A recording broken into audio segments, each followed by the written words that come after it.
don't know if you knew this, but Jesus and the Pharisees didn't get along very well.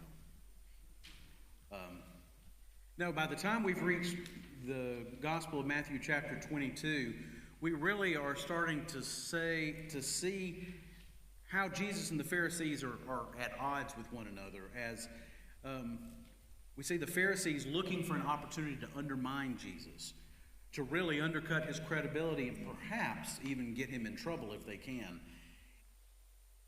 Now, let's be fair. The Pharisees were after Jesus in part because, well, Jesus had called out the Pharisees and was not ashamed to do so. The Pharisees were the religious leaders of the day, and they loved to hear people's praise. They loved to hear people say how wonderful they were doing and how well they were. They loved to have their religiosity for all to see, and this complex set of rules that they would follow that others could barely comprehend, much less achieve. They enjoyed it.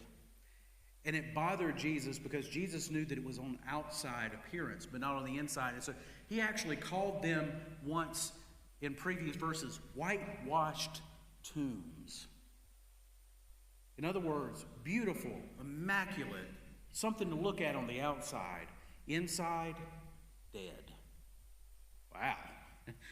See, Jesus wasn't necessarily being kind. He was being very, very pointed about what he was saying, and they were frustrated. They were tired of Jesus' constant interference in the way that he was calling them to task and calling them out for what they were doing. And so they wanted to find a way to catch him saying something that could be held against him.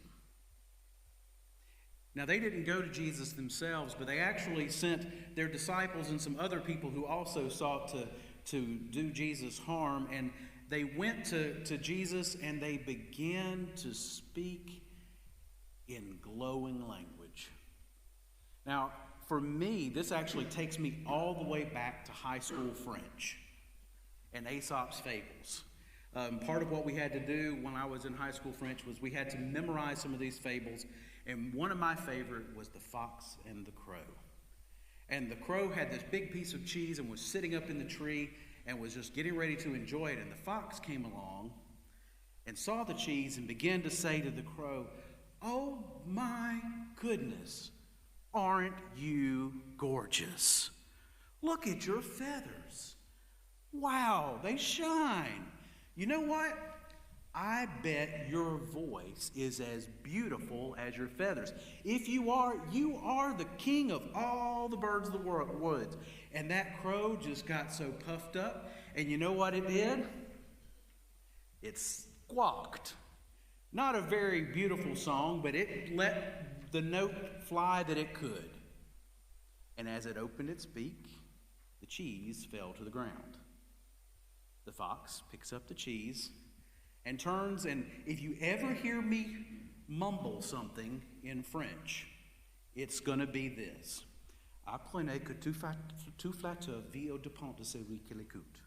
Learn that every flatterer lives at the expense of those who will listen. Laying it on thick. After something, getting them to drop their guard and defenses. And so here come the disciples of the Pharisees.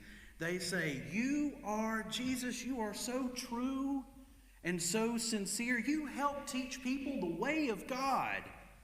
I mean, you desire people to grow closer to God and to teach people that path they should go and to show them how God desires for them to live. Now, was that true? Well, actually, yes. Did they believe it? No. See, they have a plan. And the flattery was to distract them. Because the purpose of their conversation was this carefully crafted question that no matter what he says, they know they'll have him. Have you ever been caught in a trick question? A good trick question, one that you should never answer, for example, if you're a pastor, is, so I'm thinking about who I should vote for insert whatever office you want. Who do you support? Don't go there. Because no matter how you answer, you're going to get someone angry. It's going to make someone mad. And it doesn't pay to take sides in that argument. Well, they went one step beside asking politically who Jesus would endorse. They said, tell us then, is it lawful to pay your taxes to the emperor or not? You see the problem already in the question? It's right there in front of us. If he says no, what happens? Oh my goodness, they've just caught him publicly declaring that people should not pay their taxes. How well do people fare when they teach that today in the United States, much less in Rome? Oh, all they'd have to do is turn them over to the authorities for trying to cause rebellion, and people refuse to make their contributions. The Romans would then take care of Jesus, and they wouldn't have to worry about him. All he has to do is say, no, people shouldn't pay their taxes. Well, why doesn't Jesus just come out and say, yes, people should pay their taxes? Well, because saying yes was going to get him in trouble in other ways. Many of those gathered around knew that he was the Messiah of God. But for them, the Messiah of God was one who was coming to establish their reign, to establish their kingdom, to establish the throne. And they had felt so oppressed by the Roman government and the way in which they had been treated that they didn't feel that they should pay taxes. They felt that they should instead cast out the Romans. And if Jesus said that they needed to pay taxes, that would be to them submitting to the Roman rule, and maybe meant that Jesus wasn't the Messiah that they were looking for. If he said, yes, they should pay their taxes, there would have been people who just left and abandoned him before they could understand who Jesus was as the Messiah of God. It was a deliciously malicious question, and Jesus called it as such at once. He knew they were putting him to the test. And so he does something that surprised them. And I love this because he asks them to show him a coin that was used to pay the tax. Because you see, there was money that was used for temple and that was used for sacrifices and other things, and that was different money than this money that was its purpose was to pay the tax. And one of them reaches into their pocket or into their purse, and they pull out a coin, and they're able to show it to Jesus right away. And at that moment, they don't realize it, but he's already got them. Because the fact that they were able to produce the coin immediately, that they had it on their possession, meant that they intended to pay taxes anyway. It kind of showed all of their cards. But he went on and he said, okay, in a rabbinical style, tell me, whose head is on it and whose title? And they look and they said, oh, well, it's Caesar, it's the emperor's. And then Jesus stuns them with this question. Give therefore to Caesar what is Caesar's, and to God what is God's. How do they respond to that? They walk away stunned and surprised. Now, through the years, we look at this passage and we say, oh, wow, Jesus was really bright. Look at the way he outwitted them and recognized their tactics. And furthermore, we use this passage sometimes to say, well, look, it's obvious that Jesus does say, give to Caesar what is Caesar, give to the emperor what's the emperor's, give to the government what belongs to the government. So Jesus is really not against paying taxes, and we can lay that out in addition to some other arguments in support of paying taxes. So we've got Jesus' wit and intelligence in paying taxes, but you know, the thing that got me is the same thing that gets to Katie when she stood up here and shared with us. He says, and then give to God the things that belong to God. Ooh. So what belongs to God? Well, we know the answer, but wait, give to God the things that belong to God? I mean, any Christian should tell you that God created what? Everything.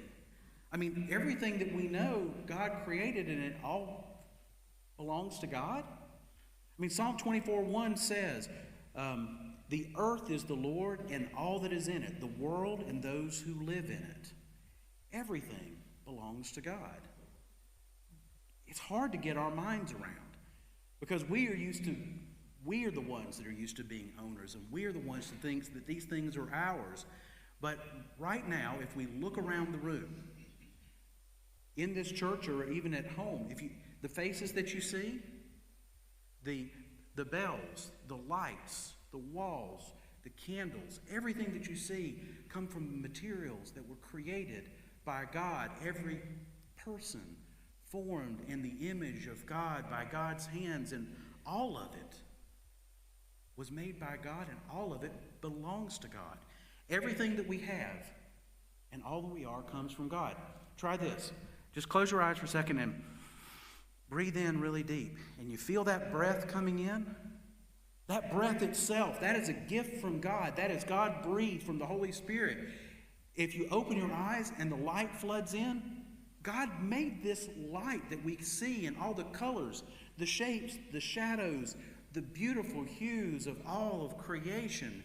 And we could go through every single one of the senses and everything that we can experience and anything that we can imagine. And all of it belongs to God. That means that we don't own it. And that's hard for us too. I mean, all this stuff that we own, I have a title, right? To our cars and to our homes, and this is my wallet, right? And my phone, isn't it mine? I mean, I have lasting claim to it until I don't. Because years from now, when none of us are even remembered, everything will remain behind and God will still be God. Everything that we have will be surrendered. Everything that we have returns to the one who first gave it to us. It all belongs to God, and our ownership is not ownership. We're caretakers. We're stewards.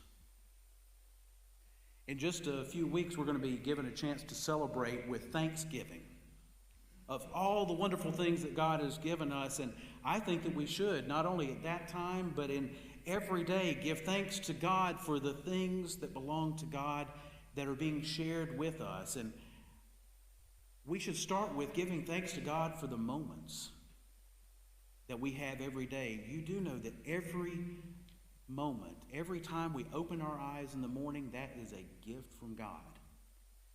It is shared generously with us. How can we say thanks to the one who has given us every moment that we have, all the time that we have? Well, one way to say thank you might be sharing some of that time that's been given with us back to God. To set that aside and to allow our calendars to actually reflect that some of this gift that we've been given is going to be in celebration shared back with the one who owns it all anyway. What about our gifts, our talents and skills? Do they not all come from God? Has God not enabled us to learn and to grow and to join in this process of creative learning and sharing? How can we say thanks to God for giving us all these abilities? What if we dedicated a portion of those gifts and abilities to share with God? To use them towards God's mission, towards God's ministry. Have a voice? Talk to Sarah. You can't carry a tune? If you can swing a bell, you can. Perhaps you say, but all I really can do is, I can talk to somebody. Do you know that we have some folks that would love to have a listening ear because they are sick and lonely and hurting? Whether it's helping with children or youth or serving in the mission field, all of the things that we have to be able to use our gifts and talents and abilities, take a portion of those. Give thanks to God by sharing them. But if we go on the basis of 3, which I don't really make 3-point sermons, but I guess I could make an exception. If we talk about our time, and we talk about our talent, and if you've been in the church for a while, you know what comes next. Treasure. Every dollar, every quarter, every dime, every nickel, every penny that we have ever seen or earned or shared, all of it comes from God. The opportunity to have nice things, to live under a roof, to have clothes to wear, to be able to spend money, to go on experiences and enjoy some of the wonders of God's creation, all of those opportunities and abilities and resources were given to us by God.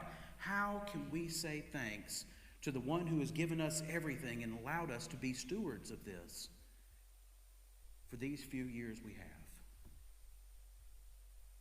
Well, we can say thanks by taking a portion of that and saying, God, I will celebrate your goodness by sharing this with you to use for your glory in this world. You see, when Jesus answered the disciples of the Pharisees and the Herodians, he didn't just give a clever answer, but he actually offered a challenge to anyone who would come and follow him.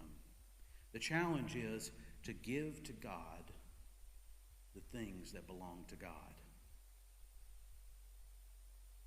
So I ask that you join me in prayerfully considering how in this coming year we are going to choose to use the gifts of our time, our talent, our treasure, so that we can reflect our gratitude for a lavishly generous God. Amen.